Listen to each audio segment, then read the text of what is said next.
अध्यक्ष महोदय, लक्षवेधी क्रमांक 9. अध्यक्ष महोदय. सन्मान्य अध्यक्ष महोदय, वितरित केल्याप्रमाणे. अध्यक्ष महोदय, महात्मा ज्योतिबा फुले जन आरोग्यदायी योजनेच्या संदर्भामध्ये ही लक्षवेधी मांडलेली आहे. मी सगळ्यात आधी राज्याचे मुख्यमंत्री देवेंद्र फडणवीस साहेब, उपमुख्यमंत्री शिंदे साहेब, उपमुख्यमंत्री आताच्या सुनेत्राताई यांच्या सरकारचं आणि मंत्री महोदय विशेषत्वानं या खात्याचे आंबेडकर साहेब यांचं अभिनंदन करतो की अतिशय सकारात्मक दृष्टिकोनातून अनेक वेगवेगळ्या पातळीवरती पुनर्रचना वेगवेगळ्या कामाची केली जाते. अध्यक्ष महोदय, महात्मा ज्योतिबा फुले जन आरोग्यदायी योजना ही योजना अतिशय महत्त्वाची आणि अतिशय उपयुक्त योजना ठरत चालली आहे लोकांच्यासाठी. कारण आता पिवळं रेशन कार्ड नाही, केशरी रेशन कार्ड नाही, सरसकट सगळ्या नागरिकांसाठी ही योजना लागू करण्याचा अतिशय क्रांतिकारी निर्णय सरकारच्या माध्यमातून घेण्यात आलेला आहे. पण अध्यक्ष महोदय, या दृष्टिकोनातून आत्ताचं जे इन्फ्रास्ट्रक्चर आहे खूप तोकडं आहे. अध्यक्ष महोदय, रायगड जिल्ह्यामध्ये 15 तालुके आहेत. या 15 तालुक्यांपैकी सुधागड तालुका, तळा तालुक्यामधलं एकही हॉस्पिटल या योजनेला संलग्न नाही आणि अगदी तुटपुंजी संख्या अन्य तालुक्यांमध्ये आहे. पनवेल तालुक्यामध्ये जवळपास 240 हॉस्पिटल्स आहेत. याच्यापैकी फक्त 40 हॉस्पिटलला लागू आहे, ती पण महापालिकेच्या क्षेत्रात आहे. आणि त्यामुळे घडतंय असं की 30 बेडपेक्षा कमी बेड असलेली अनेक विश्वासार्ह हॉस्पिटल आहेत. लोकांना त्या डॉक्टरकडं ट्रीटमेंट घ्यायला पसंत करतात, पण ती शासनाच्या अटीमुळं त्या योजनेचा फायदा लोकांना घेता येत नाही. प्रश्न माझा याच्या संदर्भातला असा आहे की 30 बेडपेक्षा ज्यांची कमी संख्या आहे असे हॉस्पिटल्सना या योजनेला संलग्न केलं गेलं पाहिजे. कारण लोकसंख्या प्रचंड आहे, मर्यादित फायदा होतो. तर त्यामुळे यासाठी शासन काय करणार आहे, नंबर 1.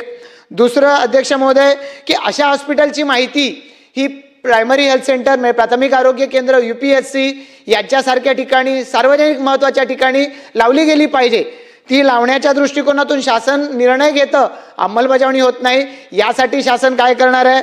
आणि याचबरोबरीनं अध्यक्ष महोदय, अनेक हॉस्पिटल मनमानी पद्धतीनं, तिसरा प्रश्न, की मनमानी पद्धतीनं अनेक हॉस्पिटल हे बिलं आकारत राहतात, मग तिथं वाद होतात. आपण पाहतो, काल परवाचे प्रसंग आहेत.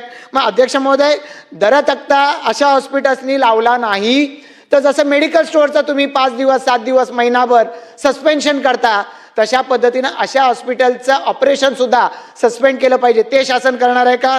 आणि अध्यक्ष महोदय, शेवटचा चौथा आणि महत्त्वाचा विषय आहे की कॅन्सरसारख्या ट्रीटमेंटच्या बाबतीमध्ये आज मर्यादा आहेत. या महात्मा फुले योजनेच्या मध्ये कुठेतरी केमो दिली जाते, तर त्या ठिकाणी रेडिएशन दिलं जात नाही.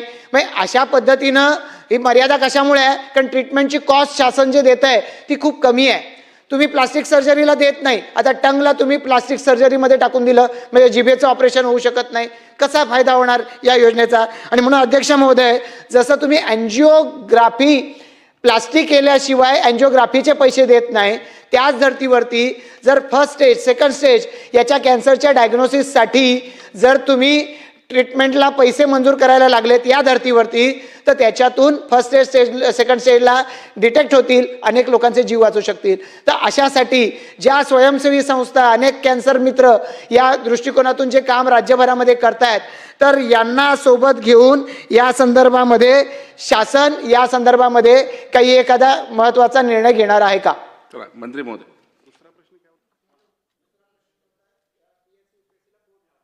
PSC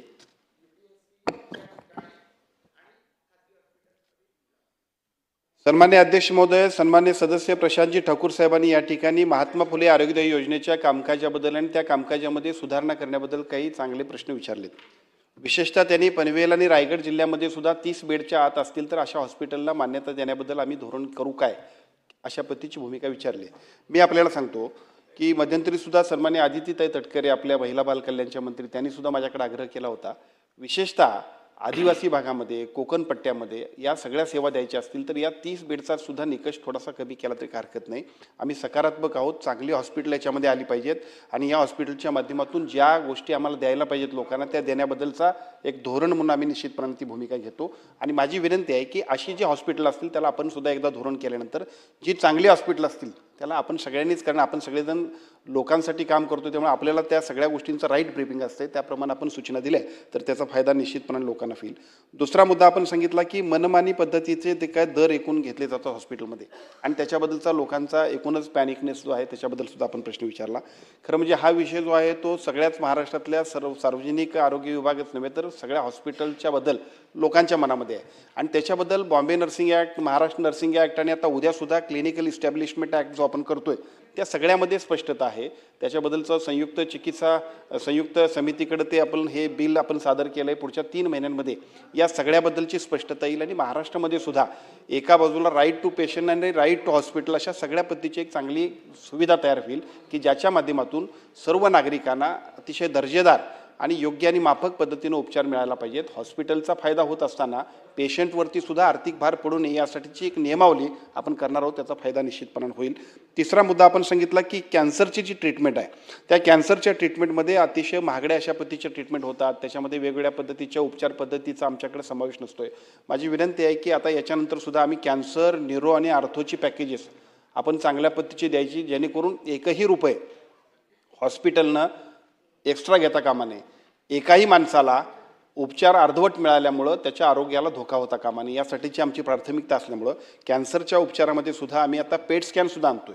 मी सन्माननीय मुख्यमंत्र्यांचं सुद्धा मनापासून अभिनंदन करेन की त्यांनी आमच्या सगळ्या विनंतीला मान्यता दिली आणि पेट स्कॅन आपण 3ऱ्या आणि 4थ्या टप्प्यावर गेल्यानंतर देतोय.